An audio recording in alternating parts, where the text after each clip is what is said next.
வணக்கம். அரியலூர் மாவட்ட ஆட்சித்தலைவர் ரத்னசாமி அவர்களுடைய அறிவுறுத்தலின்படி அரியலூர் மாவட்ட பொது சுகாதாரத்துறை மற்றும் உணவு பாதுகாப்புத்துறை இணைந்து திருமானூரில் பள்ளிகளுக்கு அருகே போதைப்பொருள் மற்றும் புகையிலைப் பொருட்கள் விற்பனை செய்யப்படுகின்றதா என ஆய்வு மேற்கொண்டனர்.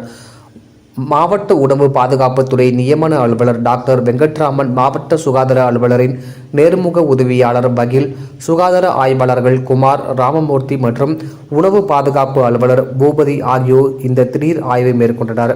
பள்ளி மாணவ மாணவிகள் யாருக்கேனும் போதை மற்றும் புகையிலைப் பொருட்கள் பயன்படுத்துதல் இருப்பது தெரிந்தால் உடனடியாக தகவல் தெரிவித்திடுமாறு திருமானூர் அரசு மேல்நிலைப்பள்ளி தலைமை ஆசிரியர் அவர்களுக்கு அறிவுறுத்தப்பட்டது.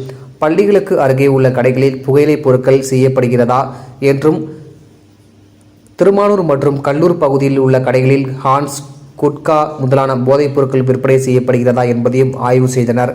மேலும் கடை உரிமையாளர்களுக்கு மேற்கண்ட போதைப் பொருட்களை விற்பனை செய்வதால் ஏற்படக்கூடிய தண்டனை விவரங்களை விரிவாக எடுத்து கூறி அவற்றை விற்பனை செய்யக்கூடாது என்றும் அறிவுரை வழங்கினார்கள்.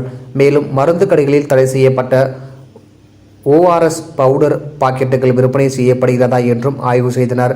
TN செய்திகளுக்காக அரியலூர் மாவட்ட செய்தியில் SP ரவிச்சந்திரன்.